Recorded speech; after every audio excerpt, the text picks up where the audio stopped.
Ever thought about those industries working kind of behind the scenes, the ones literally breaking things down to build, well, a better future? Today, we're doing a deep dive into one of those quiet powerhouses, the global composite crushers market. Sounds maybe a bit technical, but it's an industry that's actually far more significant than you might realize. Really, it's a key part of modern development and, importantly, sustainability. Absolutely. And for this dive, we're using verified figures from cognitive market research. They've tracked the revenue from 2021 right through to projections for 2033. Our mission really is to give you a clear picture, a shortcut, if you like, to understanding this vital market, why it matters, what's driving it. And it definitely matters. I mean, the scale here is, well, it's pretty impressive. Let's start with the baseline. Back in 2021, the global market was already valued at $1,308.08 million, so over $1.3 billion. That's right, and that's just the starting point. The projection shows some really remarkable growth. By 2025, it's expected to hit $1,670.2 million. But then look out to 2033. We're talking about a potential $2,722.92 million.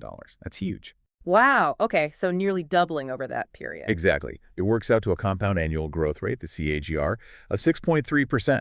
That's a really robust, sustained expansion. It tells you something fundamental is happening here. Okay, so maybe we should back up a tiny bit. Composite crushers. What exactly are we talking about? Because composite itself sounds, high tech. Yeah, good question. So composites are basically engineered materials. They're made from two or more different things combined. Think fiberglass, carbon fiber, reinforced plastics, that kind of stuff. You find them everywhere now. Aerospace, cars, definitely wind turbine blades, even fancy sports equipment. They're super strong and light. Right. But that strength makes them really hard to break down and recycle with old methods. So composite crushers are the specialized machines built specifically to handle that challenge.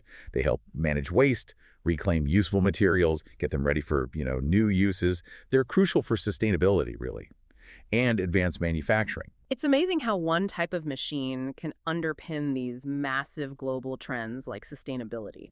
So, okay, we have the big numbers, that 6.3% growth. What's actually driving that consistently across the world? Well, several key things are playing together. First, just the simple fact that we're using more composite materials in everything. So naturally, there's more end-of-life material to deal with. Okay, makes sense. More stuff in, more stuff needs processing out. Exactly. Second, there's a big push from regulations globally and just a general stronger focus on sustainability. Industries are being pushed or are choosing to recycle more and manage waste better. Right, the circular economy idea. Precisely. And third, think about the huge infrastructure projects happening worldwide. Lots of them use advanced composites now, so you generate waste during construction, and then eventually when things are decommissioned. All that needs processing. That paints a really clear picture. Okay, let's break it down by region then. How is this growth actually playing out on the ground? Let's maybe start with North America. What are the trends there? Sure. North America had a market value of $388.5 million back in 2021. That's projected to grow to $492.7 million by 2025. And looking further out to 2033, the forecast is $795.09 million. So significant growth there, too. And what's behind that in North America specifically? A lot of it is tied to mature industries like aerospace and automotive. They use a lot of advanced composites. Plus, there's a growing focus on recycling and construction and demolition waste, especially things like fiberglass. Interesting. And within North America, is it evenly spread or are there leaders? Oh, the U.S. is definitely the dominant player. It was almost $320 million back in 2021. And it's projected to hit over $650 million by 2033. That reflects its huge industrial base and, its focus on these advanced materials. Okay. Canada is also significant. It's expected to basically double its market from around $50 million in 2021 to $100 million by 2033, driven by manufacturing, infrastructure needs. And Mexico's growing, too, on a good trajectory, from about $18 million to potentially $44.5 million by 2033 as its industrial sector expands. Right. Okay, let's shift focus. Europe, you often hear about sustainability initiatives there. How does the composite crusher market look? Europe's showing very steady, consistent expansion. It started at around $346.6 million in 2021, moving to $439 million by 2025. And the target for 2033 is about $702.5 million. A big driver here, as you suggested, is that push for a circular economy, and specifically recycling wind turbine blades. That's a major source of composite waste. Ah, yeah, the wind turbines. That makes perfect sense. Yeah. Germany's big in wind, right? Exactly. And Germany leads the market there. It was nearly $80 million in 2021, and expected to reach almost $160 million by 2033. Are there other key European players? Yep. The UK is projected to hit over $103 million by 2033. France is looking at about $76.5 million. Hmm. Russia is also notable, maybe surprisingly, projected around $83.6 million, often linked to its industrial and construction activities. Okay. But what's really interesting in Europe is the rest of Europe category. It grows from about $45 million to over $126 million by 2033. That shows it's not just the big economies. There's widespread adoption happening. That is interesting. It suggests the need is becoming pretty universal. All right, now let's talk about Asia Pacific. You hinted at big things there with infrastructure. What do the numbers show? Oh, it's monumental. Asia Pacific clocked in at $421 million back in 2021. It's projected to hit $542.8 million by 2025. But by 2033, a huge $906.7 million. That makes it the largest regional market by then. Wow, over 900 million. Yeah.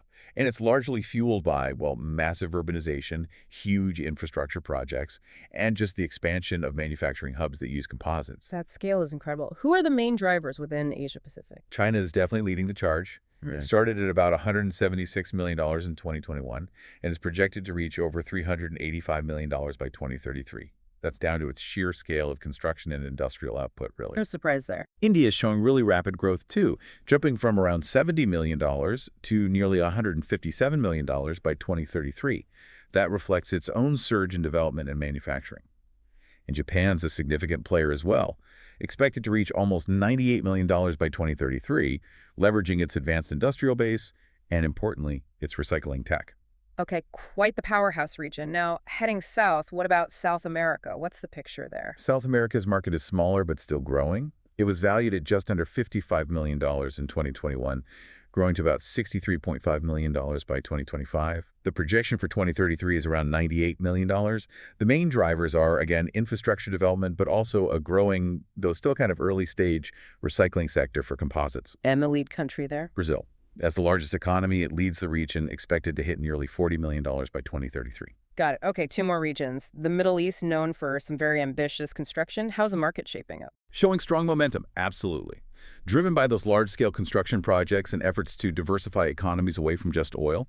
It was about $60 million in 2021, projected to grow past $80 million by 2025, and hitting nearly $139 million by 2033. And key players? Saudi Arabia and Turkey are really driving that. Saudi's projected at nearly $27 million, and Turkey at almost $33 million by 2033, tied to their big development plans.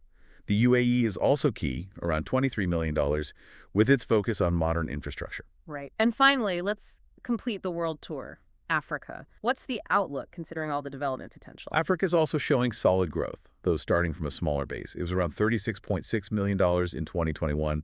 That's expected to rise to nearly $52 million by 2025 and reach about $81.7 million by 2033. So, steady upward trend. And who leads in Africa? South Africa and Nigeria are the largest contributors. South Africa is projected to reach about $37.5 million and Nigeria around $21 million by 2033, both driven by urbanization and growing infrastructure needs. It's really striking how this growth is happening everywhere, across all these diverse regions. But crushing these composite materials, it sounds like it might not be straightforward. You mentioned they're tough. You're absolutely right. It presents unique challenges. It's not like crushing rock or concrete.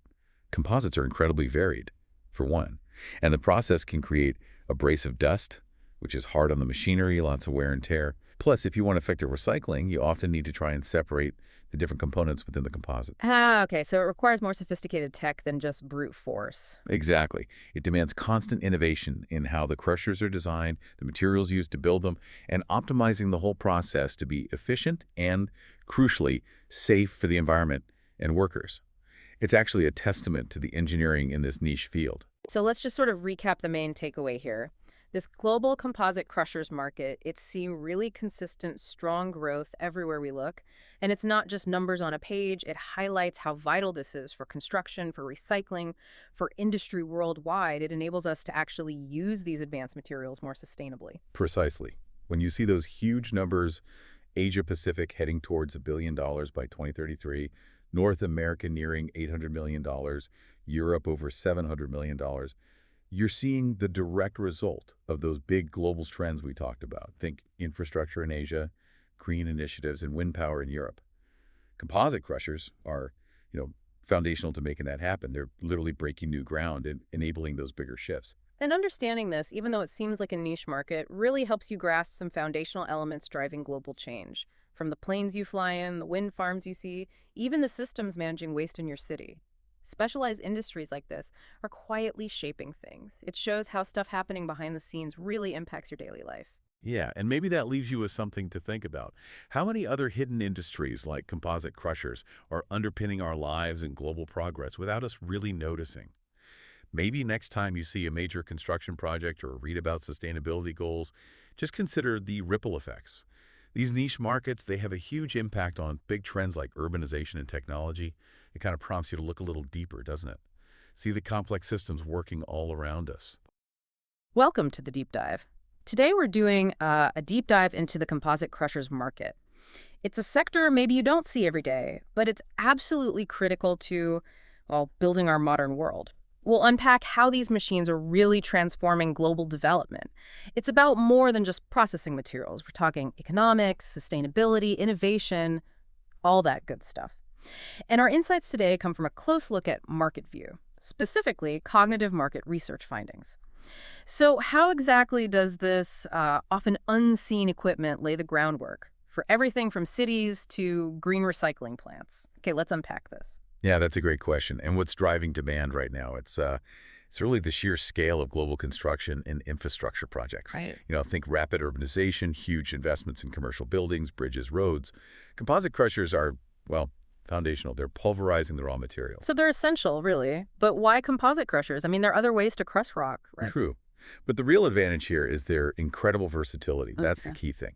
Okay. Unlike some more specialized crushers, these handle a really wide range of materials. You've got hard stuff like granite and limestone, but also industrial byproducts, coal, slag, even cement clinker. Slag. Yeah. That's the residue from metal smelting. Exactly. So this adaptability makes them useful across cement production, mining, metallurgy. They're kind of the generalists in a field of specialists. Yeah. And it sounds like they're changing the economics, too. Absolutely. What's really fascinating here is the efficiency and the energy conservation aspect. They smartly combine features like the power of a jaw crusher with the, let's say, precision of a hammer crusher. So best of both worlds. Kind of, yeah. Yeah. They get better crushing ratios, but importantly, use less power. And that translates directly to lower operating costs, which is, well, huge for companies watching their budgets. Makes sense. And what about the environmental angle? How does that play in? Oh, that's becoming a really key driver. More and more, these crushers are designed with pretty advanced dust suppression systems. And it's not just about ticking regulatory boxes. It's crucial for air quality, worker safety, and, just being able to operate closer to populated or sensitive areas. It's a big win for sustainability goals. Okay, so powerful, adaptable, increasingly eco-friendly. But it can't all be positive, right? What are the speed bumps in this market? Well, one significant restraint is definitely the initial cost. The equipment itself is expensive, and installation can be complex. That upfront investment, it can be a real barrier, especially for smaller contractors. I see. And then once it's running, there's the upkeep. Exactly. You hit the operational reality. Maintenance downtime. That's a Right. challenge. Wear and tear on key parts like the rotors and liners. It can lead to pretty long periods where the machine isn't working, plus higher repair bills. So what about alternatives then? Yeah, this raises an important question. For very specific materials, sometimes a specialized crusher like a cone, jaw, or impact crusher might actually perform better. So in those specific niches, demand for composite crushers might be a bit lower. And it's not just the machine itself. You mentioned complexity. Right, it's the people too. There's a definite skill gap. You need technically trained personnel Yeah. to operate and maintain these things properly and safely. Okay. And in regions where that expertise is lacking, adoption gets hindered because of safety issue and efficiency issue. Got it. So challenges exist. But despite that, it sounds like there's a lot of innovation happening. Where's the exciting stuff? What trends are shaping the future? Okay, here's where it gets really interesting. We're seeing a big move towards integrating smart monitoring systems. Like IoT. Exactly. IoT-based sensors for things like predictive maintenance. So, a part might fail before it actually breaks down. That drastically cuts unexpected downtime. That's huge. And real-time performance tracking, too, to optimize output. It shifts everything from being reactive, fixing stuff when it breaks, to being proactive. Huge boost for uptime, reliability. A real game changer for efficiency then. And how are they fitting into like the circular economy idea, Yeah. sustainability? Yeah, their deployment in sustainable construction is really growing. They're becoming vital in green cement plants, recycling facilities, processing construction, and demolition waste, slag, other recycled stuff.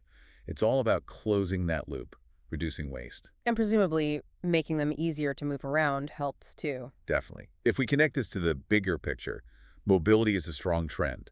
Mobile, modular configurations, portable, skid-mounted units, they're getting really popular. For smaller projects, remote sites. Exactly. Small to medium projects, sites that need that flexibility, that mobility, it just makes sense. And looking globally, are new markets opening up? Oh, absolutely. The expansion of infrastructure, especially in emerging economies. Think Southeast Asia, Africa, Latin America, and even Tier 2 cities. It's creating massive new opportunities for local aggregate production, whole new markets for these machines. So what does this all mean? It sounds like composite crushers are carving out this really vital, very dynamic niche in global development. They're being pushed forward by innovation, sustainability, playing a role everywhere from huge city projects to smaller rural ones. Right. And maybe a final thought for you, the listener, to consider. How might all this ongoing innovation, especially the smart tech, the mobility, Yeah. how might that redefine the whole landscape of processing materials and construction maybe in the next 10 years? What new efficiencies or even environmental benefits might pop up that we haven't even really thought about yet? How could it change how we build our world?